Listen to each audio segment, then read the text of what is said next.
confident. Parang, ganito. Alam ko yung mga sasabihin ko. Tama ang sasabihin ko. Kaya lang hindi ako confident. Ganito yung tsura ko nun. Pag nag-royal po kayo, kailangan ko mag-user kayo, retailer tsaka builder. Part-time tsaka full-time. Ito, para pawin. You see now the difference? Kesa pag confident ka, there's authority when you talk. Na-emphasize mo talaga siya. That's the difference. And always smile. Because when you smile, tendency ganito. Pag ako ngumiti, kausap kita, pag ngumiti ako, ano gagawin nyo? Smile back. Correct. When you smile, yung kausap mo mag-i-smile. At pag nag-smile yung kausap mo, mawawala ka ba mo? Correct. Di ba? Mga kalalakihan, sa mga lalaki, tulad ko. Di ba, dati, nung naliligaw tayo, ako, naliligaw ko dati, o kung naliligaw ka man ngayon, di ba, minsan pag ang kausap mo yung girl, pag hindi ngumingiti, kinakabahan tayo. Parang feeling mo parang, yari, mukhang syok-syokawin ako nito mukhang busted ako dito, mukhang di ako papasa. Pero pag ang babae ngumiti,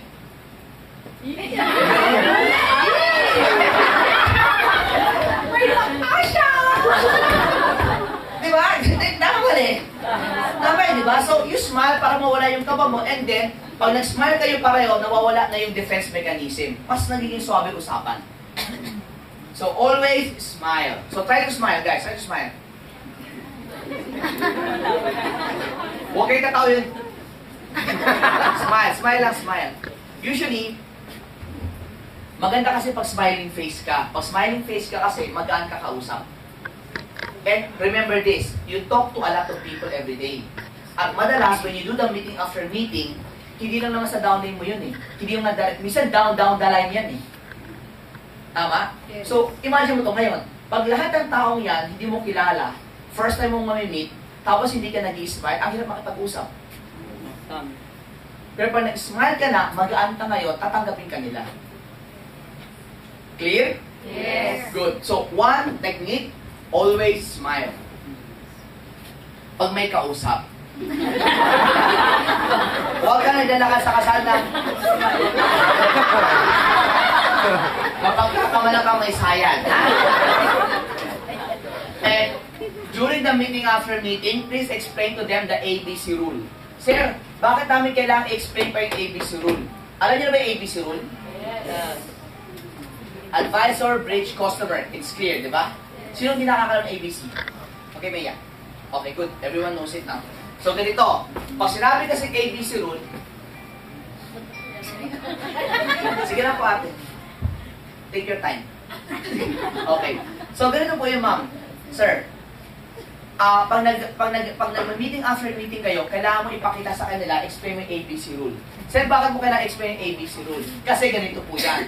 Ang purpose ng ABC rule, pinapakita ko sa inyo bago. Pinaparamdam ko sa inyo mga bago na pag kayo nag-imbita, huwag po kayong matakot.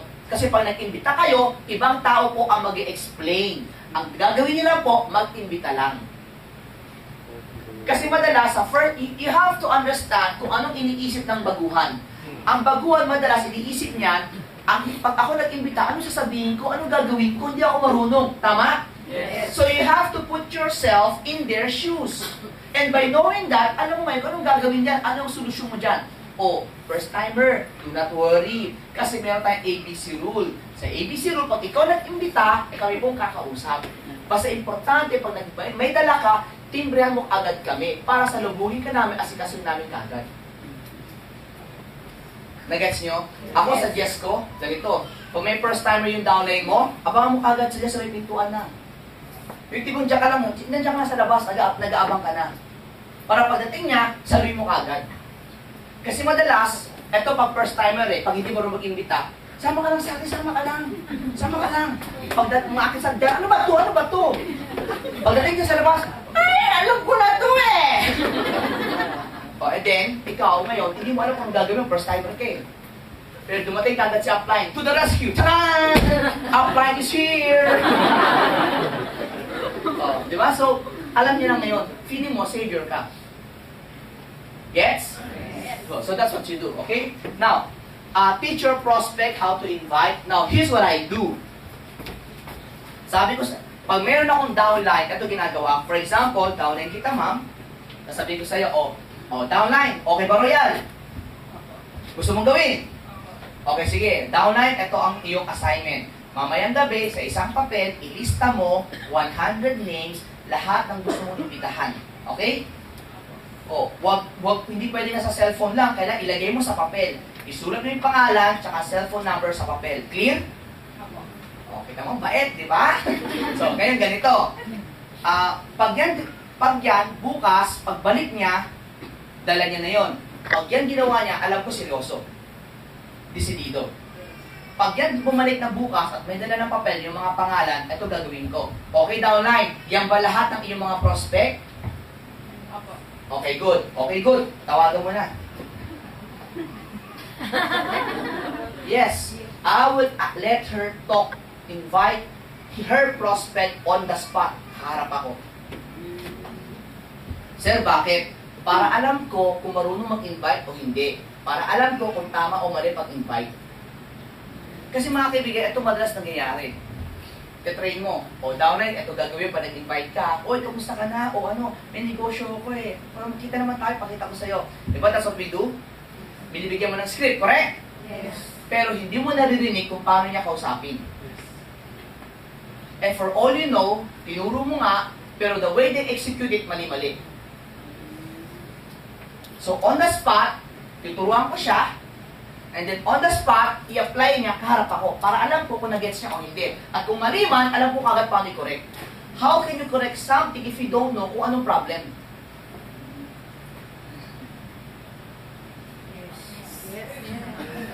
Yes, no? Yes! Yun eh. Sir, ganyan ka ba sa mga downlines mo? Madalas, ganyan ako sa direct ko. Kasi ako nag-imbita eh. Correct? Sa down the line, minsan, pero madalas, yung upline niya na ang nag-guide sa kanya. Kasi responsibility niya yun eh. Hello? Yes! So, clear? Yes! Kasi may downline ako dati. Sabi ko, upline, bakit ganun upline? Nag-home party naman kami, pero walang bumibili. Alam niyo ba yung home party? Yes! Yung pupunta kami sa bahay, may dadalang mga tao, pupunta sa bahay, yung mga tao pupunta sa bahay nila, tapos doon kami mag-product presentation, gano'n. Ba't walang bumibili? Marunong ka ba mag-invite? Yes, upline. Marunong ka ba mag-demo? Yes, upline. Nasasabi mo ba yung mga ganito? Yes, upline. Kaya hindi ko, ba't hindi nakakabenta? Hindi ko nga alam, upline eh. So gano'n. So hindi ko alam kung ano yung solusyon. So what we did, sumama ako sa kanya one time. Eto na pala. Dumarating yung tao. Set up na ayos. Kung anong mga dapat sabihin, nasasabi naman niya. Kabisado niya eh. Alam mo anong yung mali? Yung pag-deliver. Example. Ito po yung fiber rich. Maganda po to sa mga di makapupo. Itong fit shape po, maganda ho to sa mga gustong pumayat. Diabetes watch sa mga may diabetes. Tapos yung grape seed po, gawa ho to sa grapes, tapos maganda to pampatubo ng buhok, tsaka may cholesterol. Ganun lang. Tama naman sinabi niya, di ba? Tama mali? Tama. Pero ang pag-deliver, supply. So nakita, okay, alam ko na yung kulang. Yung mind setting, yung confidence niya, tsaka yung pacing niya. Nag-gets nyo? Yes! Okay, good. So clear tayo dun guys, ha? Yes! Okay, good. Now, prepare them for discouragement. Sinare ko na sa ito kanina. Sino mga pwede mag-discourage sa kanila? People they care about. Yung kanilang spouses, magulang. And people who are failure. Hello, okay ba kayo? Yes! Okay, people who are failure. Good example, ganito. Dati, nung bibili ako ng kotse ko, 1997, bibili ako ng kotse ko. Kinausap ko yung kaibigan ko. Ganito yung kaibigan ko Uy, pare, bibili ako ng kotse. Talaga? Oo, kaya lang hindi ako makapag-decide eh. Ano kaya kung bilhin ko kaya Mazda? Pare, bakit ang Mazda bro? Bago lang yan. Hindi pa kilala yan. Ano kaya? Toyota. Pare, huwag ka mag-Toyota bro. Yung Toyota, hindi magandang resale value. Pangalawa, ang Toyota, sirain ang ilalim yan. Sabi ng kaibigan ko. Pare, what if bili kaya ako ng Kia? Pare, ba't ka bibili ng Kia? Bulok ang Kia bro, ginagawang taxi. mag-Honda kaya ako. Pare, alam mo, ang Honda, ang mahal ng pyesa, lugi ka sa maintenance, bro. Mitsubishi kaya. Ay, Mitsubishi, laos na yung Mitsubishi, bro. Pare, teka, may kotse ka ba? Wala. A lot of times, people who are failures, yun pa yung maraming sinasabi. Yes. Correct. Di ba? And madalas, the failures are people who joined network marketing before and did not make it. Yes. Totoo yan. Di ba? Pare, nag-network na ako, bro. Walang nangyari, bro. Huwag ka na magganyan. Pare, sasabihin pa sa'yo ganito. Be a wise man, bro. Learn from my mistake. Tama ba ako? Yes. Mga kaibigan, if you want to become successful, listen to successful people. Yes. Don't listen to failure. Yes. Nagets nyo? Yes. Do not ever listen to failures. Listen to successful people. Parang ganito, gusto mo mag-network, yes or no? Yes. Then makinig ka sa mga tao naging successful sa network. Correct. Ang mali kasi ganito eh, gusto mo mag-network, hingi ka ng payo sa mga nagbe-bakery. Gusto mo mag-network, humingi ka ng mga payo sa mga successful na nag-hardware. Gusto mo mag-network, nakikinig ka sa mga successful doktor. Gusto mo mag-network, nakikinig ka sa mga successful architect. Anong mali nila sa industriya natin? Nagets nyo? Yes. Meron ka ba nakitang doktor, nag-aaral, estudyante, na gustong mag-doktor, nag-aaral sa isang engineering school? Architect, nag-aaral sa medisina? Walang ganun. Kung gusto mo maging successful sa isang industriya, makinig ka sa mga successful sa industriyang yun. Hello? Yes. So, nag-gets yung sinasabi ko ngayon? Now, if you want to become successful in Royal, makinig ka sa mga top earners ng Royal. Yes. Ganun kasi yun. Kasi minsan, para lang may matanong, para lang may makausap, kakausap ka kung gusto sino-sino. Nag-gets nyo? Parang ganito na lang, para maintindihan nyo din. Example lang po ha, example lang. Babae, nasawi sa pag-ibig. Tapos, may nanliligaw sa kanya, lalaki. Eto ngayon, nagtanong siya sa isang babae na kaibigan niya. Ano sa tingin mo, mag-entertain pa ba ako ng manliligaw ko? Guess what? Ang tinanungan niya, negative, wag na, walang kwenta mga lalaki. Kasi yung natanungan niya, naghiwalay sa asawa. Yung tinanungan niya, niloko ng asawa. Ibig sabihin, based on experience, negative bias. Nagets nyo? Yes. So if you want to become successful, listen to successful people in Royal. Plain and simple. Clear? Yes. So ngayon, isipin mo ngayon. Mag-isip ka ngayon. Mamayang gabi. Yung mga kausap ko ba successful? Hindi nga, totoo. I'm a Christian. Christian po ako, born again Christian ako. And then, every 2 weeks, meron po kami Bible study. Now, we all know, as a network marketer, madalas, gabi tayo natatapos. Yes or no? Yes. Minsan, we go home late night. Yes or no? Yes. Me, as part of management of Royal, a lot of times, I go home early in the morning. I go home 2, 3. Last night, I got home at 5. What? I go home at 5 a.m. Last week, every night, nung bagong bukas ang office, I go home at 4, 5, 6 a.m. in the morning. Kasi marami nasikaso eh. My wife, somehow, wala pa kasi kami baby eh. My wife had a miscarriage a few years back. So, hindi natuloy. So anyway, wala pa kami baby. So, pag sa gabi, mag-isa lang wife ko sa kwarto. So, parang restless siya. Hirap siya matulog. You got my point? Yes. So, I'm sure sa mga wife, ganun din po kayo pag wala pa yung asawa niya, di ba? Very good. So ngayon, during our Bible study, na-open yung topic na yun. So yung nagpa-facilitate ng aming Bible study, sinasabi niya sa akin, alam mo Mike, hindi ko maintindihan yung trabaho mo, bakit ganyan? But you have to give time to your wife. And you know, the wife, you have to take care of it because God gave you to sleep, lalo, chuwa yan eh, di ba? And I understand where she's coming from. Here's what I said. Alam mo ma'am, tama naman mo yun. But you have to understand, if I go home late, hindi po ako nagbubulakbol. When I go home late, it's because I am working. Pangalawa, hindi naman kasi ako nag-work nang mula alas 8 ng umaga hanggang alas 12 ng gabi.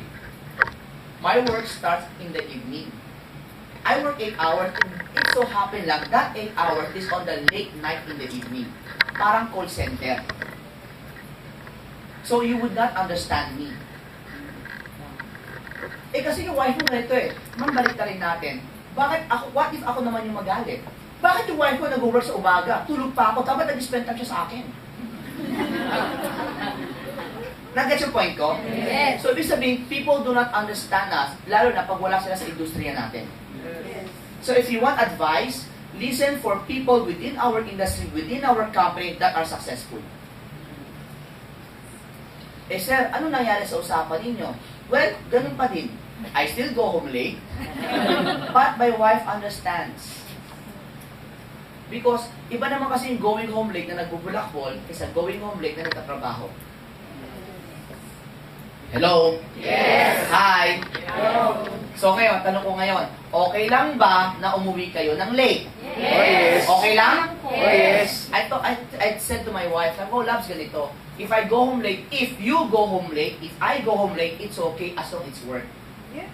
What I don't like, what you don't like, and I don't like is this. We go home late kasi nagbubulakbol. And if I go home late, I work hard for you, for us, for our family. Tama? Yes. So, wife, pag umuwi ang late ang husband, huwag kayong magalit, nagro-royal yan. Okay? Pag yan umuwi ng late at hindi nag-royal, ibang usapan yun. Are we clear? Yes. Okay, good. People from other companies, they will discourage you. Sir, okay lang ba mag-recruit kami taga-ibang kumpanya? Yes. Yes or no? Yes. My advice, kung bago ka pa lang, huwag muna. Huwag muna.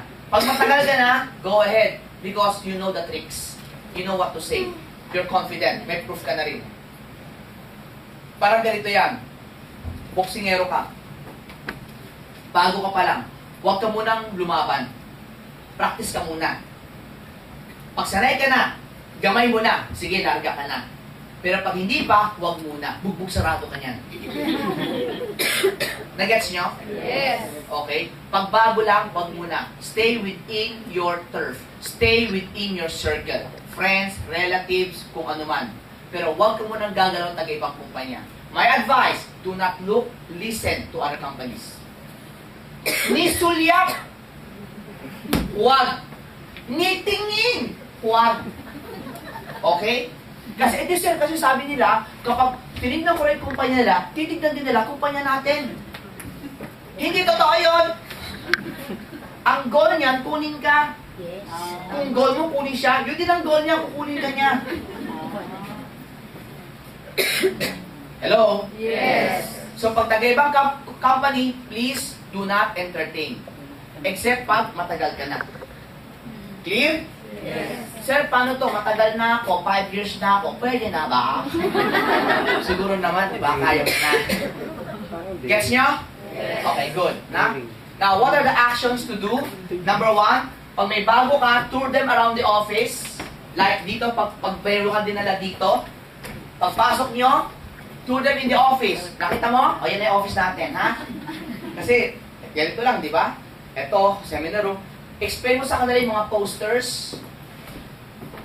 Explain mo yan. Ito yung mga platinum, gold, silver, bronze. Alam niyo ba yon? Yes. Alam niyo mga kaibigan, nakakatuwa pag in-explain mo yun. Bakit? Right now, ang bronze natin are people who's making 15,000 to 49,999. More than 1,000 people yun. Tignan nyo, sa labas. Meron tayong silver who's making 50,000 to 149,999. More than 100. Meron tayong gold who's making 150 until 299,999. At meron din tayong mga platinum, 300,000 until infinity. Meron tayong 60. Ito yung kumikita. First timer, o ikaw, saan mo gusto mapunta? bronze, silver, gold, platinum. Sabi, hindi, ako, double platinum. So, clear? Clear. Okay, good. Now, introduce them to your uplines. Excuse lang po Mga kaibigan, advice ko sa inyo is this.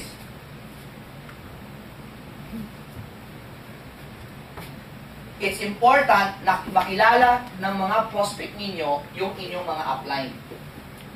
Kasi bakit? Para pag pumunta sila dito, marami silang kilala. Madalas kasi misa, pag may prospect ka, pag gusto niya pumunta ng office, pag wala, hindi na pupunta. Kasi walang kilala eh. Hello? Yes. So, ang gawin nyo, pakilala nyo sa mga upline para pag wala ka, nandiyan si upline, pupunta yan kasi kilala niya. Upline, pag may mga bagong prospect si downline, be friendly ha? Huwag yun. Kunyari, ma'am, mag-hi ka sa akin. Bakit? Member ka na ba? Be friendly. Be friendly. Clear? Yes. Okay, good. Now, use a two-way communication by question and answer and confirm when will be the next meeting date. So, para alam nyo kung kailan sila babalik. Clear? O, sige, picture muna. Sige. Yan. Para perfect, di ba? So, yan yun. Okay? Sa labas, okay lang kayo? Okay. Nandiyan pa sila. Pamalis. Okay. So, next will be give some follow-up materials. Give them, provide more information about Royal. Yan bigay mo yung mga brochure, mga price list. Give distributors ideas for prospect. Kasi, when you give them the brochure, what will happen is, alam nila kung sino pwede nang bentahan na. Nagets nyo? Yun. To stimulate the prospect's interest and keep after meeting within 15 to 20 minutes lang. Not too long, not too short, just perfect. Clear? Yes. Any question? Fire reaction? Wala? Okay, good na? So I'll move on to the next. This is meeting. Don't worry mga kaibigan, malapit na po matapos ang introduction. So, meeting after meeting during the rallies, anniversaries, introduce the distributors to the speakers and top earners. So, mga kaibigan, di ba madalas, like, kayo ma'am, nagsalita kayo sa harapan, na-inspire ba kayo kay ate na salita siya? Yes. Si Kim, di ba? Si ate Kim. But I don't know the surname eh. Kim Panes. Panes, good. Kim Panes. Mga kaibigan, na-inspire ba kayo kay Kim nung salita siya sa arena? Yes. Guess what? You brought the house down, Kim. Yes. Wala pa kayong masikin, di ba? Now, question. Pag nung siya nagsalita, na-inspire ba kayo? Yes. Tignan mo nung po kayo na-inspire, alam niyo ba, madalas yung first timer nyo din, pag nagdala kayo doon, gusto magpa-picture din kay Kim? Kasi na-inspire siya eh. So, dapat ikaw, pag may mga nagsasalita sa harapan or speaker sa harapan, dali mo yung downline mo, magpa-picture kayo doon, pakilala mo. Usually, ang mga speaker sa harapan, hindi naman niya kilala lahat eh. Pero pag lumapit kayo, papansinin kayo nila. Alam na, lumapit ka, pwede ba picture? Hindi, bakit? Close ba tayo? Hindi naman gaganyanin niya, mukha picture yan, tama ba ako? So, dapat, lumapit ka pa picture kayo, matutuwa yun. So, that's also one of your job bilang upline. You expose your people sa mga top leaders. Take the new distributor to the office or venue arranged by your upline. Kasi minsan yung mga upline after the rally, may kainan, may meeting, dali mo doon yung prospect mo. Matutuwa yun. Content of the meeting after meeting, share your testimonies. For you people, give them a one-on-one RBP. And of course, mga kaibigan, pinakamaganda, request cross-line to share. No man is an island. So, hindi pwede kaya mo mag-isa. You need the help of other people. Do you agree? Yes. Listen guys okay lang ho ba dito sa ating branch sa Calamba? Kahit hindi mo downline, pag lumapit sa'yo at nagpa-A, okay lang ba mag-share tayo? Yes. Okay lang ba yon? Yes. Tatanungin niyo pa ba kung anong grupo? No. Hindi na importante yun. Bakit? Ang importante, royal siya. Yes. Di ba? So, pa-share ka. Correct. Correct. Kasi ang hirap, di ba? Ma'am, meron po akong prospect. Pwede ko kayo mag-share? Anong group ka? Pangit na. Don't be like that. That's rude. That's really rude. Because if you do that next time, pag wala ka, pag yung downline mo lumapit din, gaganunin din siya. There's a saying na, what you sow is what you reap. What goes around comes around. If you plant good seed, you get good seeds. Last July 2, my dad passed away. Okay, July 2, ito lang, 2 taon lang. When he passed away, the wake was around 6 days ang wake. Yung, ano sa Tagalog? Burol, 6 days. So, during the wake, mga kaibigan, syempre maraming bumisita, mga friends ko, Royal, from other companies, bumisita, mga friends ko din. My dad is a very private man. He's a conservative Chinese. And konti lang friends niya. When he retired, so he retired early 1988, he retired. So matagal na siyang walang, retired na. Wala lang contact siya with friends. When my dad passed away, konti lang po dumalaw sa kanyang friend niya. Ibang friend niya, wala na rin kasi.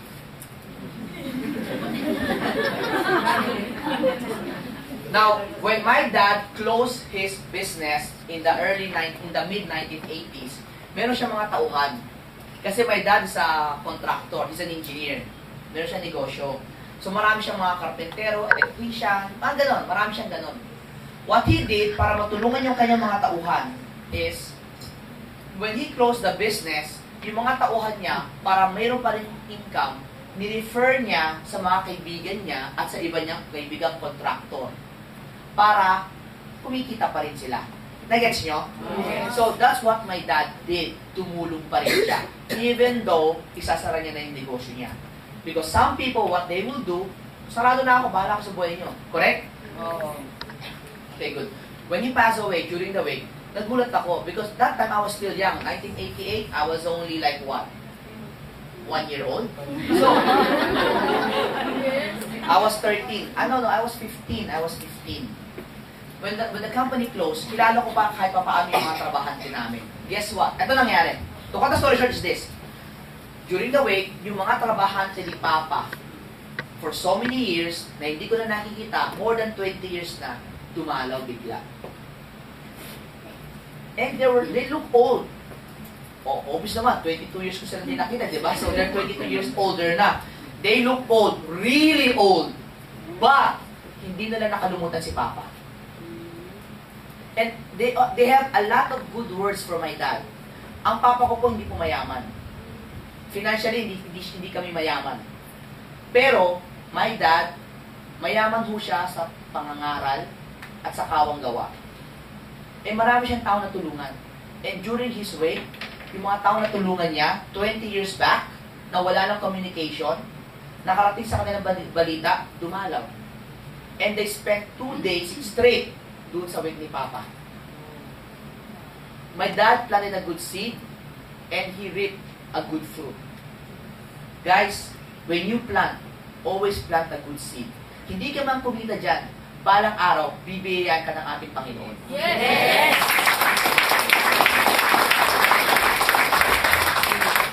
Are we clear? Yes! So sabihin mo sa katabi mo, plant the good seed. Plant the good seed. Sabihin mo sa kabila, tumulong ka. Tumulong ka. Tumulong ka. Tumulong ka.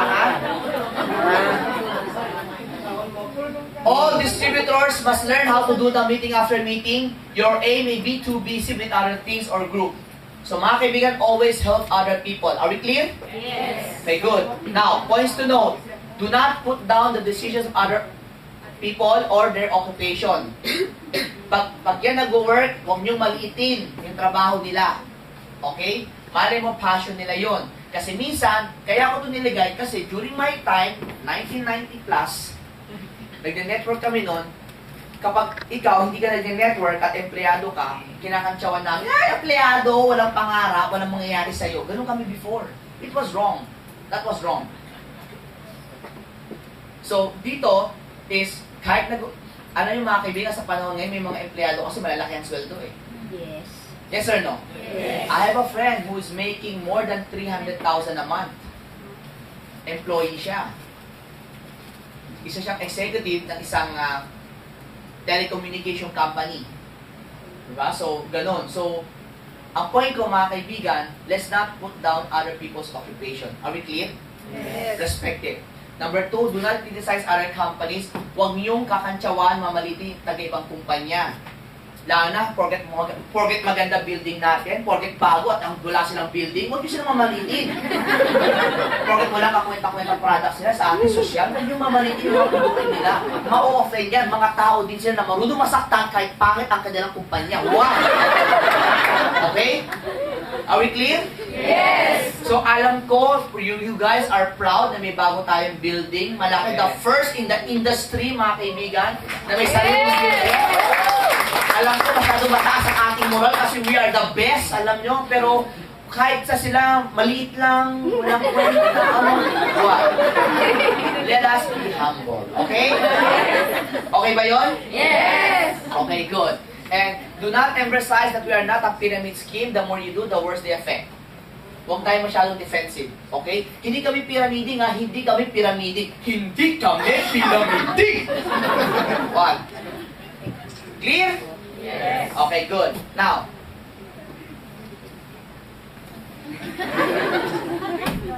okay. Okay, good. Now, mga kaibigan, follow up. This is my next topic. Learn to do follow up. Why is follow up important? Help downlines and their organization solid. Make their organization solid. Mga kaibigan, when you plant kasi, di ba panitanim kayo ng halaman tulad ni ate? May gubat daw sa bahay. They always plant. Kasi bakit? When you plant, dinidiligan, inaarawan, fertilizer. Kasi ang tawag doon, fina-follow up mo yung bulaklak, yung halaman para lumaki.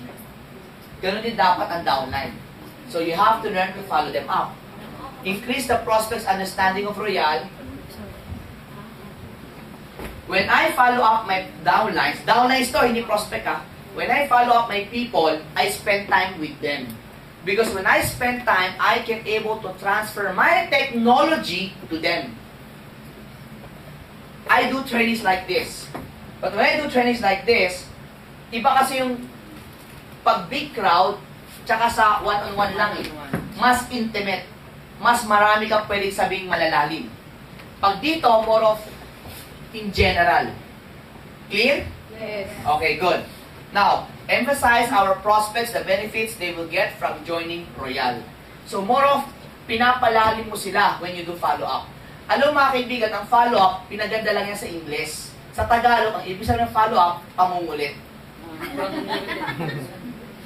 So, tanongin mo yung katabi mo, makulit ka ba? Ulit ka ba? Oh, ano sagot? Right, di ba? Correct, good. Now, the psychology of follow-up. Help people get what they want and you will get what you want. So, ibig sabihin mga kaibigan, the more people you help, the more income you will get. Clear? Yes. Sir, bakit ganun? Parang ganito kasi yan. Kunyari ako, damay ko si ate, pag ako, fina-follow up ko siya, nalalaman ko yung buhay niya, pangangailangan niya. At dahil ako yung upline, tutulungan ko siyang lumaki. Pag lumalaki siya mga kaibigan, lumalaki grupo niya, may income ako. Yes or no? Yes. See? Help them get what they want and you get what you want. The secret to network marketing is helping your people. The more people become successful under you, the more you become successful. Hindi pwede ikaw lang ang kumikita. Kasi pag ikaw lang ang kumikita, nakakatakot yun, hindi yung stable. Kasi ikaw lang eh. Pag nawala yung downline mo, wala ka na. Clear? Yes. Good. Now, sino kailangan mo yung follow up? Ang una-una mo yung follow up, sarili natin, yourself. Bakit, sir? Una, alamin mo bakit ka nag-royal. Set your goals, attend as many meetings as you can, and keep 100 prospects list. Sir, ano ibig sabihin kailangan i-follow up namin sarili namin? Ganito po yan. Kasi madalas ganito. Minsan ho ba, tanong, nalulubat kayo? Yes. Minsan ho ba, nanghihina ka? Yes. Nanglalambot ka? Yes. Parang ayaw mo na. Normal yan. Tao lang tayo eh. Napapagod din tayo. Eh madalas napapagod tayo, lalo na kapag hindi natin nakukuha yung goals natin. That is why, you have to learn to follow up yourself. Always go back to basic. Bakit ka ba nag-royal? Bakit ka ba sumali dito? Kamusta ka na ba? Ako, what I do is this. I make it a point how I follow up myself. I always associate myself. I always talk to successful people. I do not mingle. I do not like to join people that are not successful. Because if I do, I feel the same way too.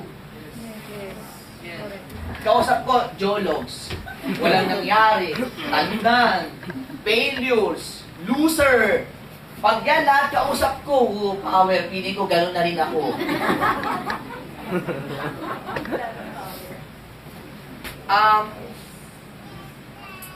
Minsan, ganito.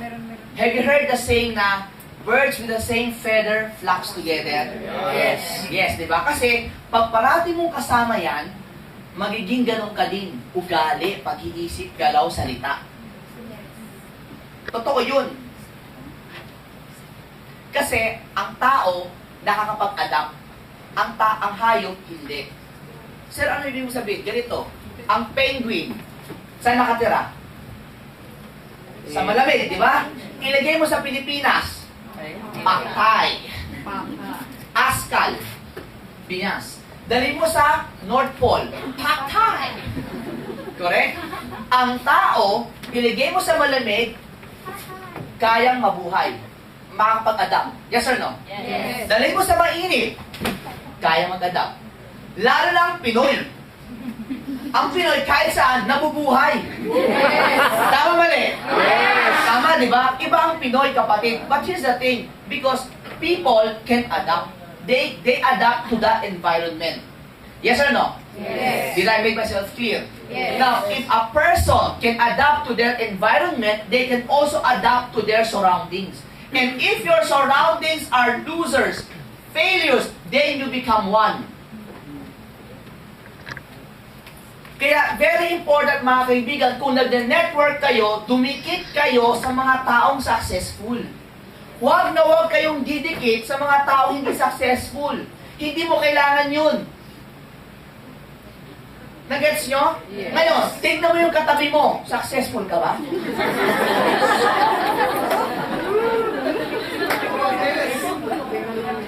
Oo, matabi ko talaga. Successful.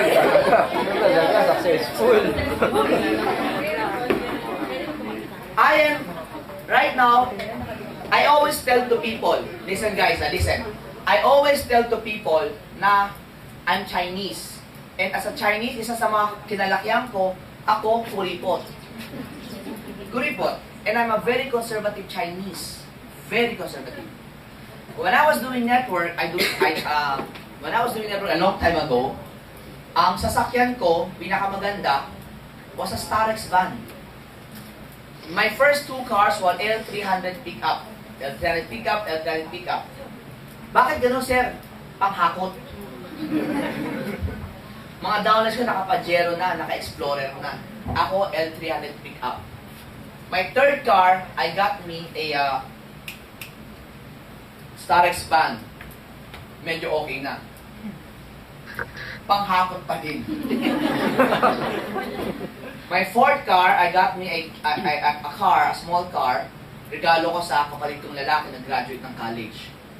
My fifth car, I got a Honda Civic. My sixth car, I got me a Honda City. My seventh car, I got me a Toyota Altis. My eighth car, I got me a Montero, yung gamit ko ngayon. Now, here's my point. Wala akong kotse talagang mag-ara. If ever, yung Montero na. Pero suntok sa buwan pa yun. Alam mo yun kasi, conservative nga kami. Nagets nyo? Yes. Okay. Now, when I'm with Royal now, I'm now with Royal, and then I see a lot of people making a lot of money. Tapos ang daming naka-sports car. Yes. May nag-Maserati, may naka-Porsche GT2, may naka-Ferrari, dalawa na. Parang gusto ko na rin bumili. Kanina, my mom was at home. Pinapakita ko sa kanya, gusto kong bilhin ng kotse. Mati lang itong sports car. Yung computer ko, laptop ko, kinabit ko sa TV. Malaking TV namin 51 inch. So, kinabit ko doon. Mayaman eh. So, joke lang po. So, kinabit ko po yung TV doon. Pinakita ko kay mama yung kulay. Kasi mga kaibigan, yung mga high-end car pala, sa website nila, pwede mong palitan yung kulay. Pati yung loob. Pati yung puan na papalitan. Yan yung mga high-end car. Pinakikita ko sa mama ko, anong magandang kulay, ma? Anong itsura magandang instrument yung cockpit ko? Maganda ba? Yung puan ng kulay. Gusto ko yung beige, tapos walnut yung cockpit, tapos kulay itim, tapos ang mugs ko 19, ang black ng bidong. Yeah, 19 yung mugs. So, ganun ang gusto kong kotse. Sabi ko, yes. Alam mo natuwa mama ko. Alam mo sabi ng mama ko? Conservative din eh. Pag ikaw bumili niya na, huwag mo dadali sa probinsya yan, ha? Kailangan uwi ka ng maaga, ha? Delikado yan, delikado. Pero ako, hindi ma, okay yan, okay yan, okay yan. Alam mo, yun ang napansin ko eh. Nag-adapt ka. There's a change. May magbabago. And, Mike, Sir Mike, do you like the change? I can say, yeah, I like that change. And change is good. And it feels good na knowing na you can afford to buy one. It feels good knowing na it's nice to have one. Guys, associate yourself, mingle yourself with successful people. Sa Manila, madalas kausap ko mga distributor, sila Jerome Cruz, sila Doc Butch, yan ang madalas kong kausap, sila Aiden Alibing, sila Elmer Magundaya, yung mga nakakausap ko, sila J. Ocampo, sila yung mga nakakausap ko madalas sa Manila. At pag nagkakausap, lalo na si Pres, kausap ko madalas, araw-araw magkausap ko si Pres.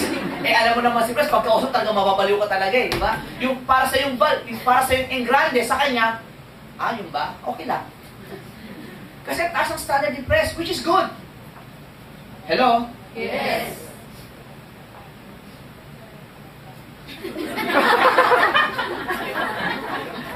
So, nagiging siya sabi ko, hello? Yes. Hello? Yes. Hi? Hello. So, clear ba yun? Yes. So, are you going to associate yourself with successful people? Yes. You must. You must. Choose your friends. Choose your colleagues. Kailangan yun. Kayo, sa mga magulang, gusto niyo ba mag-aral mga anak ninyo sa mga sosyal na paaralan? Yes. Ba't ayaw sa mga hindi sosyal? Oh, bakit? Bakit ayaw niyo? Paano kawawa? Sige, tell niyo, bakit ayaw niyo? Kasi, pag hindi sosyal, Wala sa inyo. hindi sa inyo eh. Ano pa? Ha? Hindi. Kunyari, if you have the budget, if budget is not a problem, do you want them to study in a nice school or an ordinary school? Nice school. Why? Can afford. Hindi, alam ko, afford na. Ang tanong, bakit nyo nga gusto doon?